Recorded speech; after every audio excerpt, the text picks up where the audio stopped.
I mean, because I try to do some other fashionable looks that he's done, and it didn't have the same effect. I tried this, when I let my hair grow long and did the whole kind of thing like along graffiti bridge time, and people looking at me like, yeah, he looks like Prince, but wait a minute, something different. As soon as I do the Purple Rain look, everybody's liking Mayhem. It's crazy then. The purple coat, the ruffles, the high heels, humping the stage, singing them sexy, nasty songs. The crowd goes nuts. So I'm like, you know what? That's it. That's what I gotta bring these people, because a lot of these people never been to those concerts, and some have. But the ones that didn't, I felt like this was a calling, because if you've never seen Prince in 80, 81, 82, and you never really seen Prince. Right. You're watching them after. And then sometimes you're watching him when he's kind of slowing down and calming down, so you never really had the chance to see this stuff that I've seen. I'm like, wow, let me recreate this stuff for you guys. So that's how, as far as your stage shows go, which one is your favorite? Like, what would be your favorite stage setup to do? Controversy through Purple Rains, which is about a 2.5 year gap. The stage setup is kind of very similar. The raunchiness is the same. The sexiness, the boldness was the same. I mean, that boy was pretty out there. I mean, he was like pushing buttons you didn't even know you had yourself. And I was like, okay, if I'm going to do this, that's what I have to do right there, because this is when he was like just, pushing that envelope. So from Controversy through Purple Rain era. Okay. After, when you have these shows, they're really high energy, really, really sexually charged. With the way things are sometimes here in the U.S. and the back and forth on how people feel about decency and all that kind of stuff, have you ever had anybody like complain afterwards, even though they went to the show? Have you had anybody like really just be kind of negative about the whole thing? Just kind of a party pooper? Never negative, but surprisingly funny. We did a show once, and the mayor of Blue Island in Chicago, he hired us to do this big old festival. We did the show. It's a family-oriented kind of thing, kids and all that stuff. I calmed it down. I didn't say any nasty words. I didn't come to stage. I didn't turn around with my lace pants and shaking my, what in front of their faces. I kept it cool. But after the show, I mean, around a certain part of the show, they stopped our show. One of the representatives walked up to us and says, "Hey, we have to cut the show." I said, "Why?" Because the show is just way too sexual for this crowd. Oh no! So I said, I said, "Are you kidding me?" He goes, "Yeah." He goes, "Guess what? The mayor loves it. Oh my God, he's going to hire you for his mayor's ball." So we got hired to do an exclusive show for the mayor, which is like, oh my God. It was like, hey, he came up to me and goes, "Dude, you can do whatever you want." He goes, "But," he goes, I gotta keep a reputation with these families. You're prison. Even when you walk out of here, these kids are like, they're shocked. And the moms are like trying to explain this to the kids. And I'm like, well, hey, you hired me. That's what you get. If you want the Partridge Family, you should have just asked. Right. Recommended you something, Okay, well, we've got... No, I never got discouraged with anybody complaining about a show. If anything, they'll tell me to calm it down. They'll be like, "Hey, there's going to be kids here." I'm like, "Yeah, well, they're going to grow up sooner or later." Well, yeah, I mean, you can't shelter everybody from everything. I mean, they got to know. They got to know why that. They want to know why the little red Corvette was parked sideways, like Tom said. So yeah. Well, we've got you for about, looks like another 10 minutes or so before we got to let you go. Well, let me see here. We can stretch it. Okay. I can stretch it. Just as long as we're not encroaching your time. Yeah. While we got you, let's move into what are some of your absolute favorite Prince stories? Like, what are your favorite Prince moments of all time? I think my most intimate ones were with him on stage. I mean, I got some that are off stage where people thought I was him and that kind of stuff, and they're really funny.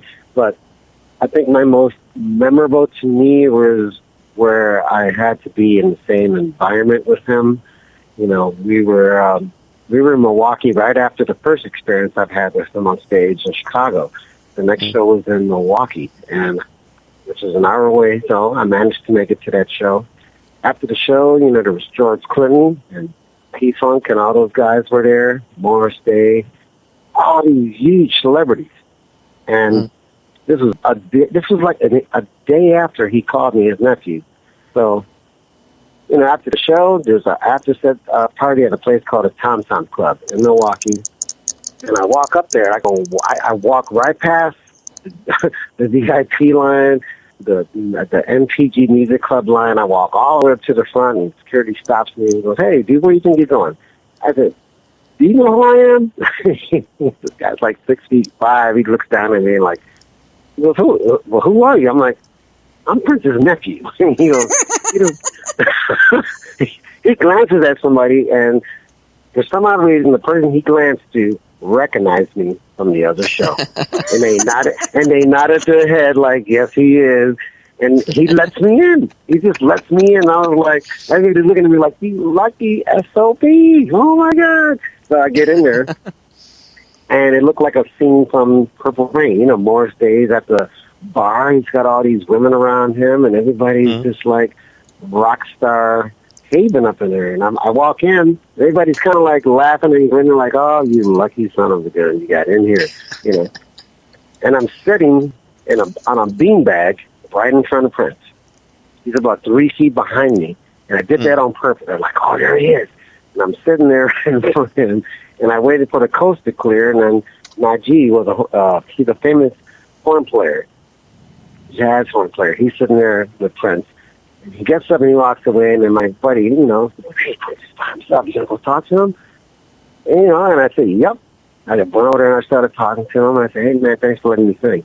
He goes, "I know who you are now," you know, because, you know, the word kind of got around that I was the guy with Cameo.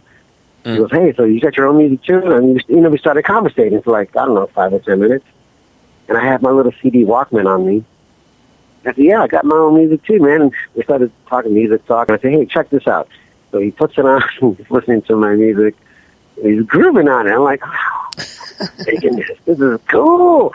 Here comes security, and they're like, "Hey, Prince." And he kind of nods his head, and he gets up to walk away. He goes, "Hey, man, I'll see you at the next one." Like, he kind of knew I was just going to just follow him around. He knew it. And he gets up, and he takes off with my Walkman. I didn't realize it for like an hour later. I'm like looking for it, like I thought I lost something. I'm like, "Hey, what the?" "Oh, he better not steal my freaking music. Oh, he better not do that." Now, did you ever get it back? No, I never got it back. I never seen it again. And he was funny because even when I asked him, you know, after that, I said, "Hey, man, what you do with my Walkman?" He goes, "What Walkman?" I'm like, "The one you stole from me." He goes, he gave me that crazy look like, "Wait a minute, what did you just say?" And I would make this a conversational joke. I'm like, "Look, if I hear my song on your next CD, you better give me 30%. I'm coming after you. I know where you live." You know, and I would just make it this big joke. So, yeah, it was very cool, man. I mean, getting to know him in that aspect, it wasn't like me and you talking, but it was a different way. You know what I mean? We had our laughs. We had our laughs, but it was in a very social environment, but it was still intimate, but very connecting, if I can recall it that way. You know, like, this guy knows who I am, and he's comfortable, and he's allowing me in his circle, which is, to me, I was like, wow, this is kind of amazing to me. Yeah. Now, since you've got this cover band, you've got Erotic City, do you guys have any shows coming up? Do you have a full schedule? What's going on with that right now? We've always had a full schedule. I think since his passing, our schedule has exploded. And I was doing, in September, let me backtrack. in May, I was getting ready to release my original music, J-Write. It was called Explode. It's a 114-page book, and it shares some of these Prince stories, actually, that we've been talking about. And it has my music and DVD and my fashion line, and I had a 13-city tour fully booked, ready to go. And then this thing happens with Prince in April, and then that just changed everything. There's a lot of people already knew me doing Erotic City for a while. I've been doing it since I moved to Portland 14 years ago. So they already knew that there was only less than a handful of people that can pull this off. So my phone and calendar and everything just exploded. So we started doing all of these shows, like nationwide, everywhere, continuously, like crazy, completely nonstop, and it's still completely nonstop. We're doing an average of about 15, 20, 25 shows a month, and it's mayhem. Cool. People that come to the shows are completely, it's very emotional. You know, people walk in, they're very thrilled, they're very happy.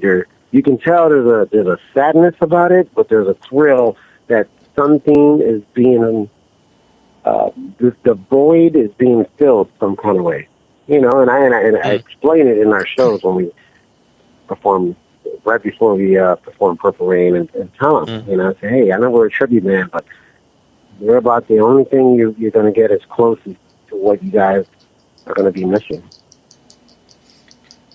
Now, and we deliver it the way do. Oh, go ahead. Don't let me interrupt.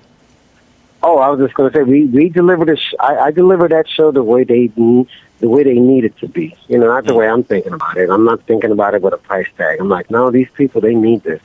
They need this in the fashion that they grew up with, and I have to give it to them that way. Nice. And connect with them, you know. So it's a really emotional kind of connection doing these shows now. It's not like it used to be. And that's really kind of what it was for Prince too. When he did his music, he Always. wasn't, looking just to be this icon. Yeah. I think it took him by surprise that he was such a big icon of a person. He wanted to reach as many people with this music as possible. And well, yeah, I mean, ever since the war he had with the labels and stuff, you know, after that happened, he wasn't the radio artist he used to be. Meaning he can come out with these new albums, but you wouldn't hear all of those new releases on the radio. Not like the popular days of his stuff when he was signed with Warner Bros. It was a different way of getting the music out to his fans, but the fans had to be connected to him. To hear it, to get it, see it live, that's the only way you'll get it. It wasn't like, hey, MTV's going to play it, or you can go to the music store, you know, and Tower Records and Sam Ash and all this. That was totally gone. And radio stations weren't playing his music because Prince decided to declare himself absent from that. Yeah, he kind of made himself from being a mainstream artist to being an independent musician. He was one of the first really big artists to go that direction. Yeah. But, in the replace of all that, he kept himself in power. It was a unique give and take. You know, even though he wasn't on the radio, this guy would sell out a show in a matter of minutes. He wouldn't promote his concerts like he did back in the day. You know, like you see an artist, they got like all these dates promoted for like weeks and, you know, a couple months in advance. He would pop up in your town tomorrow and the show would be sold out tomorrow. And it was just that kind of craziness. And I was like, and I try to tell people and artists nowadays, I'm like, if you don't learn how to create that excitement, that's what's going to be needed to carry on the future. You have to create excitement with people. So no matter when you come or how you come, they're going to be there. But a lot of artists, they suffer on how to promote their concerts, and some of them just really don't know how to do it. They think, hey, I look good, I sound good, but I'm like, that's all great, but if you ain't got nobody excited about you, they're not going to come. Yeah. You know, I said a woman will take hours to get made up to impress not only her own kind, but, you know, a man, when they go out, and this is what women do. They create an excitement. And this is how I kind of use this as an example, that when people go out and they see a certain attraction of people or certain things, they're attracted to something. and Yep. there's an excitement. There's an excitement when you see that. There's an excitement